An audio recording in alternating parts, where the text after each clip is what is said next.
Bonjour à toutes et à tous, bienvenue à ce nouveau webinaire. Bonjour à toutes et à tous, bienvenue à ce nouveau webinaire. J'espère que c'est bon. Est-ce que vous me voyez? Est-ce que vous m'entendez? Je vous laisse mettre dans le chat. Est-ce que c'est bon pour vous? Le son, l'image. J'attends 2 petites secondes d'avoir vos retours. Est-ce que c'est bon pour vous? Est-ce que vous me voyez? Vous m'entendez?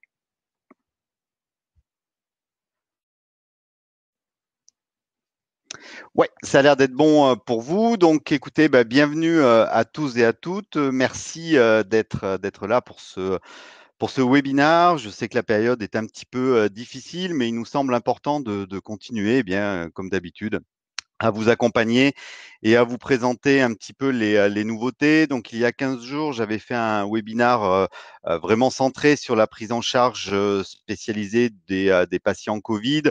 Donc voilà, vous aviez eu plein d'informations. Il n'y a pas eu d'énormes nouveautés quant aux publications officielles. Donc raison pour laquelle on a décidé cette fois de vous faire un webinaire ou un peu plus traditionnel, comme on a l'habitude d'en faire depuis maintenant quelques années, et où on va ensemble voir un petit peu les nouveautés cotations. Donc, ce webinaire-là va se présenter en deux parties. On va d'abord voir les modifications qui vont intervenir au mois de mai de cette année concernant la mise en place progressive de l'avenant 6. On vous en parle déjà beaucoup, mais c'est important qu'au fur et à mesure, on vous informe des nouveautés. Il n'y a pas de souci particulier par rapport à ça. On va vous expliquer tout ça. Et je ferai dans une deuxième partie un point sur les nouveautés par rapport à la cotation pour la prise en charge de vos patients Covid. Donc voilà comment va s'articuler ce webinaire. Donc voilà, on va suivre un petit peu ce déroulé-là. Je vous laisserai si possible, un petit temps de questions à la fin, mais comprenez bien que ça risque d'être un petit peu compliqué parce que nous sommes actuellement 937,8 dans la salle. Vous êtes un peu plus de 2000 inscrits à ce webinaire. Donc, je ne pourrai bien entendu pas répondre à tout le monde. On essaiera, selon le temps qui nous reste à la fin, de prendre quelques questions. Mais voilà, on fera comme on pourra. Ça risque d'être un petit peu compliqué vu le nombre qu'on est. Je vous remercie vraiment infiniment de nous suivre. Ça fait toujours plaisir en ces temps un peu particuliers de rencontrer du monde. Hein, donc, je suis comme vous, je suis confiné et ça me fait plaisir de vous rencontrer à ces moments-là. Alors, dans un premier temps, si vous avez des problèmes techniques, n'hésitez pas à mettre des messages. On a un assistant Webikeo qui est là avec nous, qui est prêt à y répondre. Donc, il n'y a pas de souci particulier. Si vous avez des questions, il sera là pour vous suivre. Après, il y a des problèmes techniques pour lesquels on pourra faire quelque chose, et puis il y en a d'autres où on ne pourra rien faire, et notamment au niveau de vos réseaux particuliers. Vous savez qu'avec le nombre de personnes qui sont en télétravail, eh bien, les réseaux sont totalement saturés. Donc malheureusement, on aura du mal à résoudre ces problèmes-là. Donc j'espère que pour vous, les choses iront globalement bien pendant le temps du webinaire. Donc voilà, comme je vous disais, on va revoir un petit peu ensemble ces nouveautés de l'avenant 6 qui vont prendre effet le 1er mai 2020. On reviendra du coup sur les règles de cumul, en effet, qui sont inhérentes à la dépendance avec le BSI et tout ça. C'est un petit peu important qu'on revienne dessus puisque la création de ces AMX seront importants et vont se déployer au fur et à mesure. Et donc voilà, en troisième partie, on verra les nouveaux actes et les nouvelles cotations. Et puis, je vous donnerai plein d'infos également concernant les nouveautés qui ont été mises en place, notamment par l'assurance maladie, concernant la crise du Covid-19, qui, bien entendu, impacte très fortement votre quotidien et vous oblige à faire les choses un petit peu différemment. Donc, on reviendra là-dessus. Donc, je me présente vite fait, Philippe Gras, je suis infirmier, formateur chez Orion Santé depuis des années. J'ai été infirmier libéral pendant 13 ans en Auvergne, à côté de Clermont-Ferrand. J'ai vu que j'avais plein de 63 et d'Auvergnats ici, l'Auvergne en force. J'ai vu il y avait du monde de toutes les régions. Ça fait plaisir de voir un petit peu l'étendue de ces choses-là. Donc, ça fait plaisir de vous rencontrer et que vous vous sentiez prêt à participer participer à ces petites conférences qui, pour nous, sont vraiment importantes. Je vous le rappelle, elles sont gratuites. Voilà, la direction a toujours tenu à vous en faire profiter. Je trouve ça important et je les en remercie parce que pour nous, ça crée du lien et c'est vraiment bien. Allez, on va continuer, on va commencer déjà, hein, ça sera une première chose. Donc, qu'est-ce qui va se passer à partir du 1er mai? Vous savez, je refais un petit peu d'historique. Hein, donc, l'avenant 6 qui a été signé au mois de mars de l'année dernière, qui a été publié au journal officiel en juin 2019, avec des circulaires d'application qui sont sortis au mois de septembre pour une mise en place progressive qui a commencé le 1er décembre 2019 avec pas mal de nouveautés et 1er janvier 2020, la mise en place de ce fameux BSI qui vous pose tant de soucis, mais qui, je l'espère, va rentrer dans l'ordre. Hein. Donc là, la prochaine étape, c'est le 1er mai où il y a quelques modifications. Il y aura quelques autres modifications à partir du 1er juillet 2020, mais ça, on y reviendra bien entendu au cours d'un prochain webinaire. Je vous ai promis qu'on vous accompagnerait et on le fera. Et ensuite, la prochaine étape sera le 1er janvier 2021, en espérant qu'on ait eu le droit de sortir d'ici là, je l'espère. Donc, qu'est-ce qui va se passer? Eh bien, essentiellement, au 1er mai, ça va être la création de nouveaux AMX. Alors, je rappelle quand même assez rapidement ce que sont les AMX. Eh bien, ce sont les AMI de la dépendance. La mise en place du BSI a forcé à la création de nouvelles lettres. Alors, je vous passe les forfaits, hein, BSA, BSB, BSC, dont on avait parlé très en longueur dans de nombreux webinaires. Également la création de l'IFI, qui est l'IFD de la dépendance, à savoir que dès lors que vous avez des passages à faire dans le cadre de la dépendance, eh bien, vous ne comptez plus, pardon, d'IFD, mais des IFI et la création de ces AMX qui sont aujourd'hui les AMI de la dépendance. C'est-à-dire que dès lors que vous avez un acte qui est réalisé au cours d'une séance liée à la dépendance, vous devez vérifier s'il existe en AMX et ainsi vous saurez si vous pouvez le coter ou pas. Alors rassurez-vous, les fondamentaux restent les mêmes parce que vous vous rappelez, on le reverra tout à l'heure, mais on a déjà des actes dérogatoires. Il faut savoir que pendant ces 3 ans, où va perdurer à la fois le système DSI et le système BSI, vous allez avoir les règles qui seront les mêmes. Donc, on reverra tout à l'heure, mais vous le saviez déjà, avec les AIS 3, on avait des actes dérogatoires qu'on pouvait coter en entier, mais avant, c'était en AMI, avec le coefficient qu'on connaît. Aujourd'hui, ce sera en AMX. Donc, depuis le 1er janvier, tous les actes qui existaient déjà cumulables dans le cadre de la dépendance avec les AIS 3 le sont aujourd'hui avec les IFI dans le cadre de la dépendance, mais ils s'appellent des AMX. La nouveauté du mois de mai, c'est la création de nouveaux AMX. Alors, pour moi, je comprends que ce soit un petit peu embêtant parce que encore des lettres clés, encore des difficultés pour vous et compagnie, mais alors, je m'arrête 2 secondes. Pour les questions, je vous demande d'attendre la fin quand je vous le dirai, pour la bonne et simple raison qu'on est maintenant 1045 dans la salle, que moi, le chat, il fait cette taille-là, donc je ne peux pas répondre aux questions au fur et à mesure. Je vous laisserai un temps à la fin pour mettre vos questions. J'essaierai de répondre. Je ne pourrai pas répondre à tous, mais j'essaierai d'en choper quelques-unes et de vous répondre. Mais mettez-les pas avant, parce que vraiment, je n'aurai pas la possibilité avant de répondre à vos questions. Donc, s'il vous plaît, si on peut attendre la fin, ce serait cool, ce serait mieux pour vous. Alors, j'ai ma fidèle assistante, hein, Sabine, que je salue de chez elle, bien entendu, qui est derrière le chat également et qui est en train de me les mettre sur un outil qu'on a à part. Mais si vous pouvez attendre la fin, ce sera mieux pour vous, on en oubliera moins. Donc, je reviens à ma présentation. Donc, la nouveauté du 1er mai, c'est qu'il y a de nouveaux actes qui vont arriver en AMX. Donc, qu'est-ce que ça veut dire? Ça veut dire qu'avant le 1er mai, il y a des actes qui étaient inclus dans nos séances de soins, que ce soit en AIS 3 ou en IFI par le biais des BSA, BSB, BSC, qui n'étaient pas cumulables. Et bien, à partir du 1er mai, ils le seront. Et ces actes, je vous les ai mis dans la présentation que vous avez en téléchargement. Hein. Vous avez la possibilité, alors je ne sais plus si c'est dans la salle ou si c'est lorsque le webinaire sera terminé, mais de toute façon, je vous ai mis un document en téléchargement. Je vous expliquerai tout à l'heure ce qu'il y a dedans, mais cette présentation-là, vous l'avez dans vos documents en téléchargement. Donc, les actes qui vont être créés en AMX au 1er mai sont les sous-cutanés, les intramusculaires, les intradermaux, les glycémies capillaires et les injections d'insuline.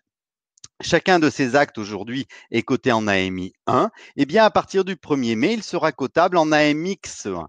Ce qui veut dire qu'à partir du 1er mai, ces actes qui avant étaient inclus dans la séance de soins seront cumulables. On va voir comment on va les cumuler, mais c'est important de connaître ces choses-là. Et alors, j'ai un petit conseil à vous donner. Après, bon, vous en faites ce que vous voulez, mais j'aime bien vous donner des petits conseils. C'est qu'aujourd'hui, je sais qu'on a beau vous informer, vous avez beau vous former, c'est un petit peu compliqué au bout d'un moment de se dire qu'est-ce qu'il nous a dit, je me rappelle plus et tout ça. Bien aujourd'hui, la création des AMX, même si pour vous ça pose des soucis parce que c'est encore une nouvelle lettre, encore des nouvelles cotations et tout ça. Le gros avantage de la création des AMX, c'est qu'aujourd'hui, vous avez la possibilité à tout moment d'aller vérifier si un acte est cotable ou pas avec la dépendance. Vous avez la possibilité d'aller sur le site Amélie, pas Amélie Pro, hein, Amélie simple, via le portail accès infirmier, et vous avez la possibilité de télécharger la nomenclature générale des actes mise à jour. Qu'est-ce que ça veut dire qu'elle est mise à jour? C'est que chaque fois qu'il y a une nouveauté qui sort, elle est réécrite. Et vous irez vérifier dans la partie concernant les infirmiers, il y a tous nos actes qui sont inscrits et vous verrez, il y a 3 cases. La première case, c'est le libellé de l'acte. La deuxième case, c'est le coefficient, 9, 10, 4 et ainsi de suite. Et la dernière case, c'est la lettre clé. Et vous verrez, la plupart de nos actes existent en AMI, certains en AIS. Eh bien, vous verrez que il y en a certains qui existent en AMI et en AMX. Et le fait que certains de ces actes existent dans les deux, ça veut dire qu'ils sont bien entendu cotables normalement en dehors de la dépendance, mais qu'en plus, étant donné qu'ils existent en AMX, ils peuvent être cotés avec la dépendance. Et vos logiciels de facturation, qui vont bien entendu être mis à jour, vous permettront, dès lors que vous sélectionnerez un acte, ils vous permettront de le coter que s'il existe en AMX. Donc, je trouve que c'est une sécurité supplémentaire, même si pour vous, effectivement, c'est pas tous les jours évident. Alors, malheureusement, j'ai envie de dire, ça serait simple si ces nouveaux AMX qui sont créés au 1er mai étaient cumulables comme les autres. Ça aurait été simple, on aurait juste dit ça, allez, on rajoute ça à la liste, point à la ligne. Non, ben non, ça aurait été trop simple et surtout trop coûteux. On sait que vos négociations conventionnelles ont été basées sur une notion d'économie, puisque ça fait des années qu'on est dans une politique d'économie de la santé. On est d'ailleurs en train d'en payer un lourd tribut en ce moment, donc j'espère que les choses vont changer. Mais toujours est-il que l'avenant 6 a été signé dans un contexte où on était encore sur de l'économie de la santé, donc il n'a pas été possible d'obtenir ces actes en cumul en entier.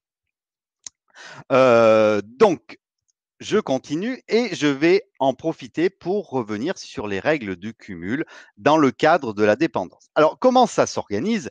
Eh bien, vous savez, dans les dispositions générales, il y a un article que vous connaissez puisqu'on le cite sans arrêt, qui est l'article 11b des dispositions générales. Qu'est-ce que dit cet article? Eh bien, il dit que lorsqu'au cours d'une séance de soins, vous réalisez plusieurs actes, le premier est coté en entier, le deuxième à moitié et les autres sont gratuits. Eh bien, avec la mise en place des AMX, il y a un autre article qui a été créé dans les dispositions générales et qui s'appelle l'article 11b5. Il ne dit pas le contraire du 11b, il ne remplace pas le 11b. Non, il donne une information supplémentaire par rapport à ces cumuls. Et donc, je vous le livre tel qu'il est. Alors là, je vous demande un tout petit peu d'attention parce que ce n'est pas forcément évident. Donc, je vous le lis. Les forfaits journaliers infirmiers BSA, BSB, BSC définis à l'article 23.3 sont toujours facturés à taux plein lorsqu'au cours d'une séance de soins en rapport avec la dépendance, un acte en AMX est réalisé, il est noté à 50% de son coefficient, quelle que soit la valeur du coefficient, sauf les dérogations listées titre 16, chapitre 1, article 12. Qu'est-ce que ça veut dire? Eh bien, ça veut dire que, comme je vous disais tout à l'heure, lorsque vous allez dans la nomenclature, lorsque vous voyez qu'un acte existe en AMX, eh bien, la règle de base, c'est qu'il sera cumulable avec les IFI, mais en demi. La règle est on garde du demi, c'est-à-dire qu'on cote un IFI plus un AMX existant, mais en demi, d'emblée. Sauf les actes dérogatoires. Et les actes dérogatoires sont ceux qu'on connaît déjà. Donc, les actes dérogatoires qui, eux, existent en AMX, mais seront cumulés en entier, eh bien, vous aurez ces actes, la possibilité de les coter en entier. Et ces actes dérogatoires, on a une liste exhaustive de ces actes-là. On a une perfusion ou un pansement lourd et complexe ou une séance à domicile de surveillance insuffisant cardiaque BPCO, article 5 ter AMI 5,8, ou un acte de prélèvement par ponction veineuse directe depuis le 1er décembre 2019. Donc, comprenez bien ce que je suis en train de vous dire. Aujourd'hui, il existe uniquement en AMX les actes de perfusion. Donc AMX 9, AMX 14, AMX 5, AMX 4.1, AMX 10, AMX 15. Les pansements lourds et complexes, AMX 4, plus la MCI. L'article 5 ter de surveillance du patient insuffisant cardiaque ou BPCO, AMX 5,8. Et la prise de sang, AMX 1,5. Aujourd'hui, ce sont les seuls actes qui existent en AMX et ils sont dérogatoires à la règle des 11,5B. Donc, on peut les cumuler en entier. Par contre, ceux qui sont créés au 1er mai, à savoir la sous-cute, l'intramusculaire, l'intradermo, la glycémie capillaire et l'injection d'insuline, eux existeront bien en AMX, mais ne feront pas partie de la liste des actes dérogatoires. Donc, eux, d'emblée, seront cotés en demi. Est-ce que c'est bon pour vous cette règle? Alors, je vous demande pas, malheureusement, je vous demande pas ce que vous en pensez, parce que j'ai envie de dire c'est fait, hein, c'est trop tard. Je vous demande si vous la comprenez, si c'est clair pour vous ou pas. Je vous laisse me mettre des petits messages, s'il vous plaît, dans le chat, que je vois que si je vous ai pas perdu quand même. Ouais, ça a l'air d'être bon. Donc voilà, c'est la règle importante à se souvenir. Lorsque vous faites des soins dans le cadre de la dépendance, vous allez voir dans la nomenclature s'ils existent en AMX. S'ils existent en AMX, vous partez du principe qu'ils sont cumulables à demi, à l'exception de ceux qu'on connaît depuis des années avec les AIS3, que sont la perf, le pansement lourd et complexe, le 5 ter et la prise de sang depuis le 1er janvier 2019. Donc, j'ai envie de dire, c'est pas non plus excessivement dur, mais il faut bien garder cette idée en tête, parce que je pense qu'à terme, et j'ai un grand espoir, une fois cette crise passée, que les choses changent et qu'on reconnaisse enfin financièrement l'intérêt d'une infirmière, parce que là, on est en train de s'apercevoir de l'intérêt médical d'une infirmière, il était temps, mais après, la deuxième étape sera de faire reconnaître l'intérêt financier aussi de l'infirmière. J'espère qu'on arrivera à avoir de plus en plus d'actes en AMX. Donc, il faudra bien partir du principe qu'un acte en AMX, il est cumulable, mais d'abord en demi, et à part ceux qui sont dérogatoires. Alors, pour essayer de vous faire comprendre, je vous ai fait quelques exemples. Alors, je vous demande de suivre un petit peu les exemples. Non, mais je rigole parce que j'ai un autre chat avec ma collègue et elle me dit des bêtises dessus. Donc, je vous ai mis quelques exemples. Alors, suivez avec moi. Je suis sûr que ça répondra déjà à certaines de vos questions. Lorsque vous avez, alors j'ai pas mis de décoration, hein, je vous ai pas fait un cas clinique comme on les fait d'habitude, Monsieur X, machin, on s'en fout. Je vous ai mis des exemples de cotation avec un BSA et un passage par jour. Vous avez un patient que vous prenez en charge dans le cadre de la dépendance, vous avez été sur Amélie Pro, vous avez rempli son BSI, ça vous a donné un BSA, une prise en charge légère, pour laquelle vous avez réalisé un plan de soins et vous avez décidé d'y passer une fois par jour. Ce patient, vous y passez simplement pour sa dépendance. Vous ne faites pas d'autres actes. Eh bien, vous êtes en BSA plus IFI. Si un autre patient, toujours BSA, un passage par jour, vous avez un pansement simple. Pansement simple, vous allez voir dans votre nomenclature, article 2 du chapitre 1, pansement courant, AMI 2, est-ce qu'il existe en AMX? Non. Donc, ce sera BSA plus IFI. Un autre patient, BSA, et je fais un pansement lourd et complexe. Je vais dans ma nomenclature, je vais dans l'article 3 du chapitre 1, pansement lourd et complexe, pansement de fixateur externe. Oui, c'est bien un pansement lourd et complexe. Oui, il existe en AMX. Oui, il est dérogatoire. Donc, je coterai bien BSA plus IFI plus AMX 4 plus MCI. Un autre patient, parce que voilà, mon exemple, c'est chaque ligne est un patient différent. C'est pas des soins qui se cumulent, hein. C'est chaque ligne, c'est un patient fictif différent. Un autre patient, vous avez son BSA, son IFI et sa sous-cute. Aujourd'hui, BSA plus IFI. à partir du 1er mai. Est-ce que la sous-cut existe en AMX? Oui, à partir du 1er mai. Est-ce qu'elle fait partie des actes dérogatoires? Non. Donc, elle est en demi. Un autre patient, toujours ce BSA, son IFI, et vous lui faites glycémie plus une injection d'insuline.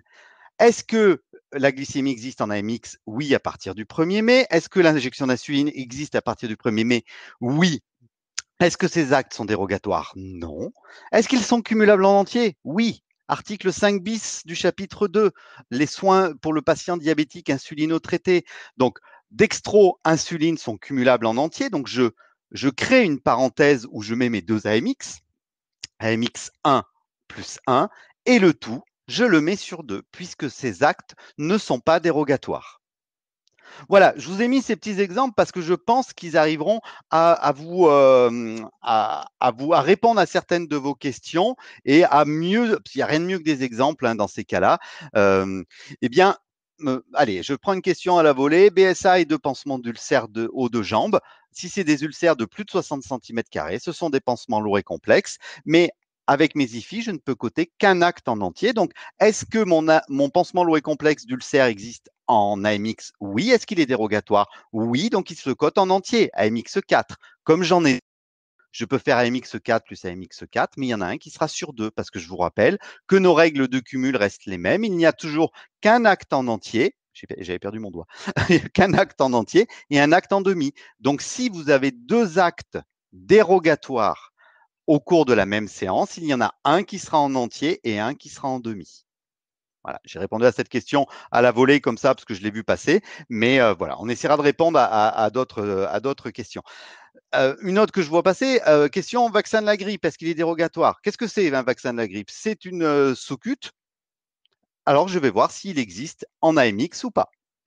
Prenez ce réflexe-là. Le problème aujourd'hui, c'est que même lorsque vous faites des formations nomenclature avec nous, où on est relativement clair par rapport à ça, je sais, il y a une telle somme d'informations, une fois de retour chez vous, vous vous souvenez plus entre le patient cancéreux, le patient diabétique, le patient en soins palliatifs, le patient immunodéprimé, tout ça, vous confondez tout. Le gros avantage des AMX, c'est qu'il suffit d'aller voir dans la nomenclature, et n'hésitez pas à aller la télécharger régulièrement. Alors, elle est un peu chiante sur le site AMI, sur le site Amélie, pardon, parce que c'est la nomenclature globale. Vous savez, lorsqu'on se fait passer pour des caliméros avec le 11B, comme quoi le premier en entier, le deuxième à moitié bris, ben, il s'applique à tous les professionnels de santé. Et vous verrez, le document sur la Sécu, il fait 160 pages parce que il y a toutes les cotations d'actes. Mais vous, c'est un document PDF, il suffit d'extraire les 5 pages, 6 pages de nomenclature infirmière et au moins vous avez tout à portée de main et vous pouvez aller vérifier à chaque fois. Donc voilà le gros changement qui intervient au 1er mai. Alors, ce n'est pas un changement fondamental, mais par contre, pour vous, c'est important parce que vous avez énormément de patients qui sont notamment diabétiques insulino-traités pour qui vous passez chez eux dans le cadre de la dépendance. Donc, ces gens-là pour qui vous ne pouviez rien coter aujourd'hui, bien à partir du 1er mai, vous pourrez vous coter ces actes en demi.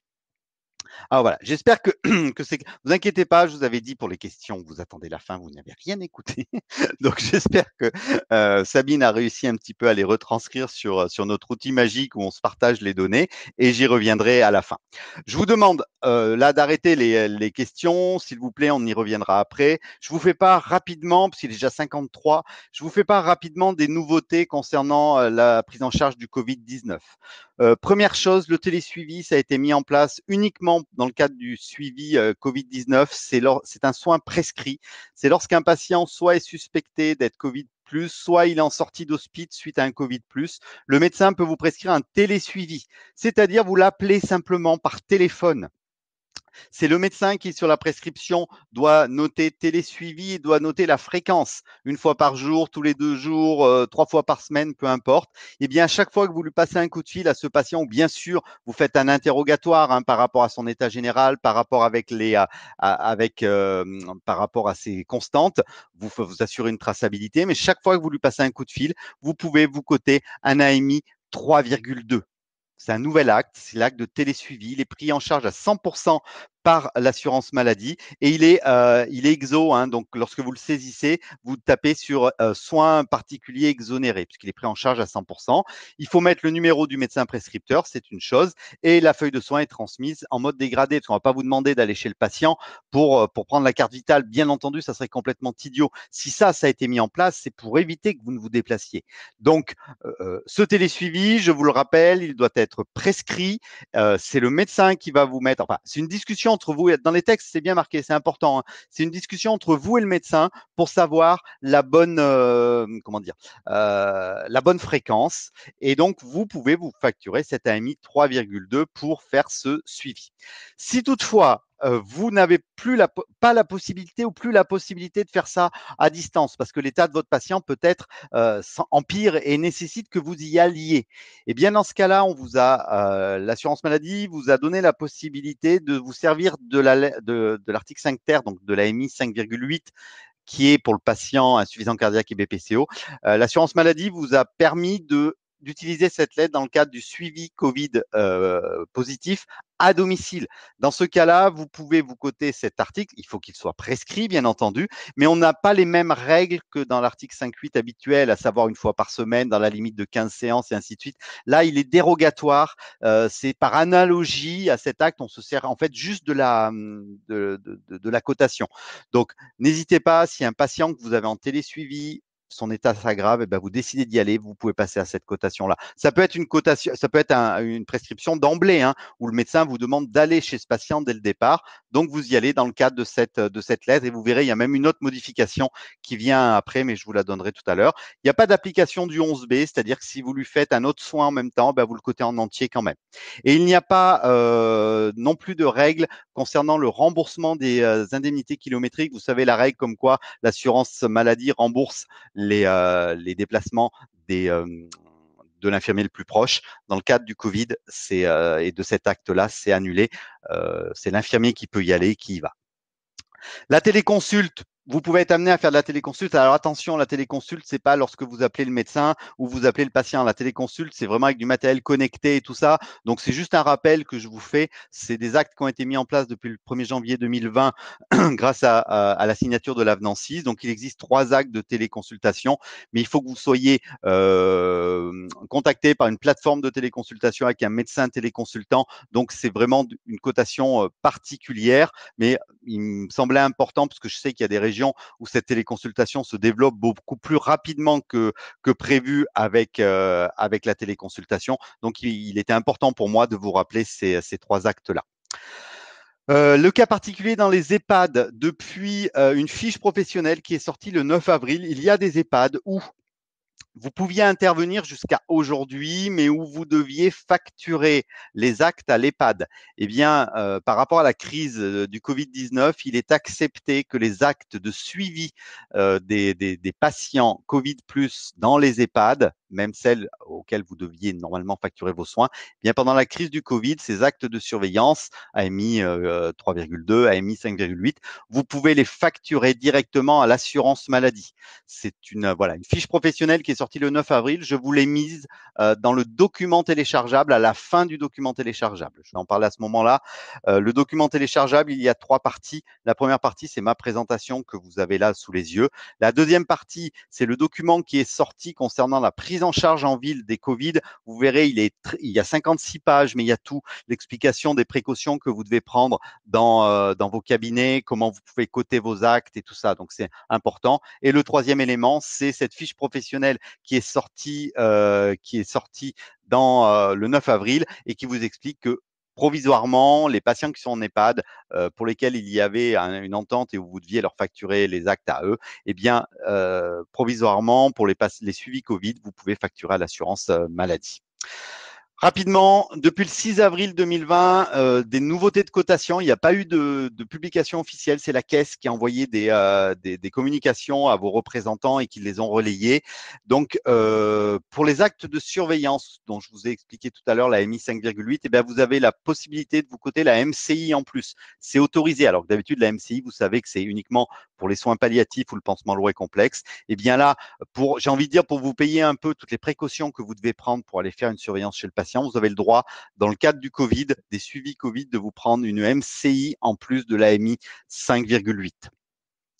Pour les actes de prélèvement, donc prélèvement veineux ou test Covid, pour le test pharyngé, lorsque vous y allez exprès chez vos patients, lorsqu'il est Covid, vous pouvez le coter à un AMI 4,2. C'est une nouvelle cotation. Donc prélèvement sanguin ou prélèvement Covid nasopharyngé chez les patients Covid ou suspicion de Covid, c'est un AMI 4,2. Et enfin, les actes de prélèvement cumulés à un acte de surveillance, eh bien, vous vous cotez un AMI 5,8 plus 1,5 en entier plus MCI. Donc voilà, ça c'est une communication du 6 avril de l'assurance maladie. Je m'étends pas dessus, c'est tout écrit, vous retrouverez ça dans votre document téléchargeable. J'avance parce qu'il est déjà 15 heures. L'autorisation d'exercer en parallèle pour les infirmiers remplaçants, pareil, pendant la crise du Covid, vous savez que normalement, il est interdit à un infirmier de travailler en même temps que son remplaçant. Eh bien, par rapport à la crise du Covid, c'est autorisé. Les remplaçants peuvent travailler en plus de l'infirmier titulaire. L'autorisation d'effectuer des soins à domicile. Effectivement, si vous aviez des patients qui venaient au cabinet pour des pansements, pour des choses comme ça, et que vous n'avez pas eu la possibilité de mettre votre cabinet aux normes d'hygiène pour éviter la propagation, eh bien vous avez l'autorisation de décider d'aller chez eux, auquel cas vous pourrez vous compter un déplacement sans avoir de prescription le stipulant. Si vous avez un patient qui venait pour un pansement au cabinet, vous aviez une ordo pansement sans la notion de domicile. Eh bien, si vous estimez que c'est dangereux de le faire venir parce que votre cabinet, vous n'avez pas les mesures de protection nécessaires, vous pouvez décider d'aller faire le soin chez lui et auquel cas, vous pourrez vous prendre un déplacement et des ICA éventuels sans faire changer l'ordonnance. Pareil, c'est une information dérogatoire pendant la crise du Covid. On saura très rapidement jusqu'à quand ça dure, hein, ces dérogatoires, ces choses dérogatoires. Autre chose, tous les patients qui sont en fin d'ALD, eh bien l'ALD est renouvelée automatiquement pour éviter de surcharger les médecins et tout ça. Tous les patients qui ont une ALD qui se termine en ce moment, eh bien, l'ALD, elle est forcément, de fait, elle est prolongée autant que nécessaire. Pareil, c'est une information qui paraissait importante pour que ça ne soit pas un souci pour vous au niveau de la facturation de vos soins. La simplification des circuits des pièces justificatives lorsque vous faites du dégradé notamment, que vous n'envoyez pas les feuilles en ce moment, vous les gardez au cabinet et ils vous donneront les consignes après. Si vous utilisez Score, vous continuez à scorer. Mais voilà, lorsque vous faites du non sécurisé ou lorsque vous avez des feuilles papier, des ordos à envoyer, ne les envoyez pas en ce moment, puisqu'ils n'ont personne pour les recevoir, je pense. Donc, ils ont peur que ça se perde. Donc, gardez-les au cabinet et vous aurez des informations après la crise pour vous dire à quel moment il faudra les envoyer.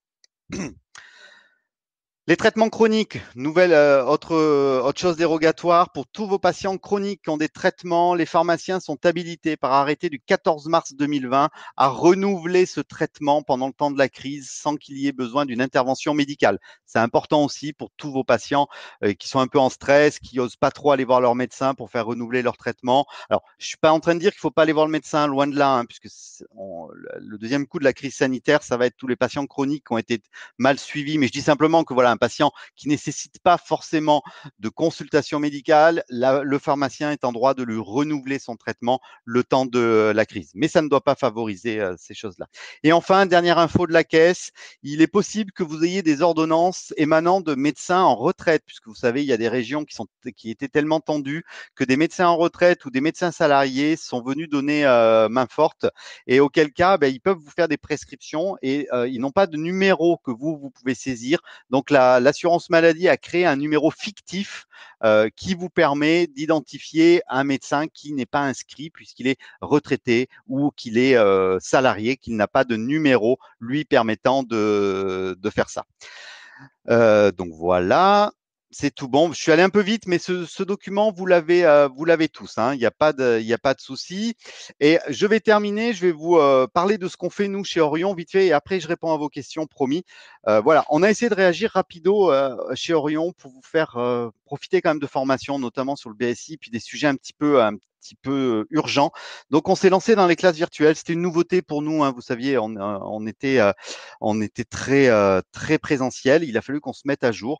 Et donc, on a créé des classes virtuelles sur le bilan de soins infirmiers, sur les situations sanitaires exceptionnelles, où bien sûr, on va parler du Covid, et sur la nomenclature. Ces formations sont prises en charge par le DPC et ou par le FIFPL. Elles durent sur 2 jours. Et franchement, ça fait un peu plus de 4 semaines qu'on en fait, ça se passe très bien. C'est du direct, hein, c'est chez nous, mais ça permet de remplacer un petit peu tout ça et notamment la nomenclature. C'est hyper important avec la mise en place de l'avenant 6. Donc, n'hésitez pas, ces formations sont payées. Elles durent sur 2 jours. Donc, si vous avez un peu de temps en ce moment, profitez-en. On est toujours là. Vous pouvez appeler nos conseillers en formation qui vous répondront sans aucun problème. On a nos formats e-learning qui existent toujours également et qui vous permettent de vous former puisque le présentiel, je vous le rappelle, on ne sait pas ce qu'il en est, même si on parle d'une fin de confinement le 11 mai, on ne sait pas du tout ce que ça va faire.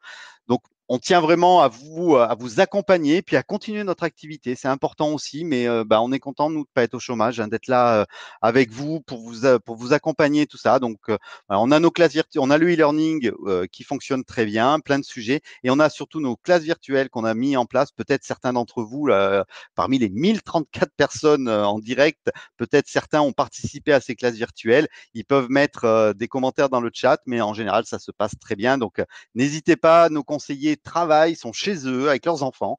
Donc, ne vous inquiétez pas, vous entendrez peut-être des cris derrière, mais ils seront là pour vous renseigner.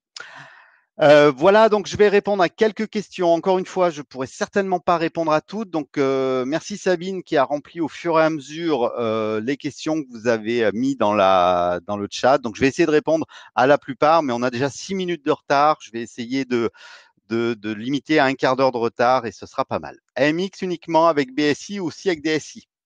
Comme je vous disais, pendant les 3 ans où les deux systèmes vont perdurer, les règles seront les mêmes. C'est-à-dire que tout ce que je vous ai dit sera valable avec les AIS 3 pour vos patients de plus de 90 ans, de moins de 90 ans cette année qui restent en DSI. Eh bien, les règles seront les mêmes. Donc, à partir du 1er mai, vous pourrez coter les AMX 1 de la sous-cute de l'intradermo, mais en demi. Donc, oui, les règles sont les mêmes. Un passage lors de la prise en charge de la dépendance, peut-on coter une administration de traitement? Hop, je ne vais pas répondre. On va faire la petite technique que je vous ai dit.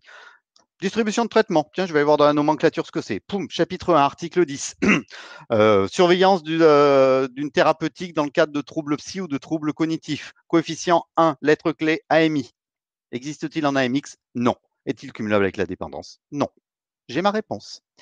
C'est quoi l'IFI? C'est le déplacement de la dépendance. C'est l'IFD de la dépendance. Lorsque vous allez chez un patient 2 fois par jour pour faire ses soins, avant vous cotiez un AIS 3 plus IFD matin et soir, eh bien maintenant vous coterez un IFI à chaque passage avec le forfait en plus. Le troisième AMX est gratuit, oui. Oui, oui, la règle est la même. Le 11B5 ne modifie pas le 11B. Donc, un acte en entier s'il en existe un en AMX, un acte en demi s'il en existe un en AMX, et après, c'est gratuit. Si dextro-insuline plus sous-cute autre produit, il est à 50%. Si dextro-insuline est sous-cute d'un autre produit, non, et non, puisque je n'ai droit qu'à un acte en demi. Donc, effectivement, j'aurai ma parenthèse de diabète, 1 plus 1, comme l'exemple que je vous ai donné. Un autre acte qui n'est pas dans cette parenthèse, donc une autre sous-cute, arrivera derrière, donc ne sera pas cumulable. Je n'ai qu'un acte en demi. Toujours MCI avec un IMX4. Si c'est un pansement lourd et complexe et que je suis susceptible de prouver que je réalise la coordination, alors la coordination, je vous le rappelle, hein, c'est avoir un dossier de soins, c'est prendre des photos, c'est faire des bilans de plaies, tout ça. Donc oui, dès que j'ai un pansement lourd et complexe et que je fais de la coordination, je peux le faire. Pour les injections de vaccins contre la grippe, j'y ai répondu tout à l'heure. Je vais voir dans ma nomenclature s'il existe en AMX. S'il existe en AMX, je le compte en demi. Et si pansement lourd est sous-cute, eh bien, pansement lourd, existe-t-il en AMX? Oui. Est-il dérogatoire? Oui. AMX 4 en entier, plus MCI. Ma sous-cute, existe-t-elle en AMX? Oui. Est-elle dérogatoire? Non. AMX 1 sur 2. Je fais le bilan. Est-ce que j'ai bien un acte en entier? Oui. Est-ce que j'ai bien un acte en demi? Oui. C'est bon. Je fais IFI plus AMX 4 plus MCI plus AMX 1 sur 2. Patient BSA plus Lovenox plus dextro plus insuline. C'est l'exemple qu'on m'a demandé tout à l'heure avec la sous-cute en plus. Donc là, ce sera IFI. Va pas si vite, Sabine, pour effacer les questions, parce que après, je ne me rappelle plus. Donc là, ce sera IFI plus AMX 1 plus 1 sur 2. Et le deuxième AMX 1, il disparaît.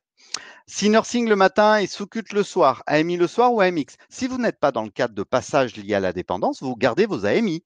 Si le matin vous passez dans la dépendance, eh ben, ce sera IFI plus AMX 1 sur 2 si vous avez une sous-cute. Et si vous avez une autre sous-cute le soir, ce sera AMI 1 plus IFD. En dehors des passages de la dépendance, on garde nos AMI. Hein. Faut-il une ordonnance pour les pansements ou injections? Bien oui, comme tout acte cumulable en entier, ne vous posez pas les questions pour le BSI que vous ne vous posiez pas pour les AIS3. Quand vous aviez un AIS3 et un pansement lourd et complexe, vous aviez bien une ordo de pansement lourd et complexe en plus. Pour le BSI, c'est pareil. Lorsque vous avez quelque chose à cumuler, il faut une ordonnance. Si patient en BSA, si patient en BSA, un passage, puis-je rajouter AMI1 le soir pour distribution traitement oral? Alors ça dépend si c'est dans le cadre de la dépendance ou pas. Si c'est en dehors de la dépendance, il faut que votre patient soit atteint de troubles cognitifs ou de troubles psychiatriques. Donc là, c'est envisageable, mais il faut bien vous assurer de ça. Préciser Covid ou suspicion Covid sur l'ordo. Et idéalement, oui. Idéalement, bien entendu, plus vous aurez d'éléments sur l'ordo, mieux ce sera. Très honnêtement, je ne pense pas qu'ils vont choisir ce moment pour vous emmerder, mais voilà, si c'est dans ce cadre-là, étant donné que c'est une lettre dérogatoire, il faut bien qu'ils aient une preuve que ça rentre bien dans le cadre. Ça coûte rien de mettre Covid ou suspicion Covid, même si normalement on n'a pas le droit de mettre de diagnostic, je rappelle, sur les ordonnances de soins.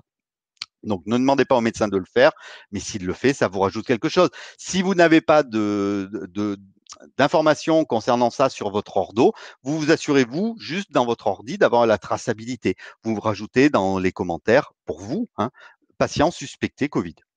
Majoration au tract pour patient Covid, acte habituel. Les règles sont les mêmes. Les règles sont les mêmes. AMI 4,2 pour tous les bilans sanguins chez les Covid ou seulement pour les dépistages Covid? Pour tous les prélèvements.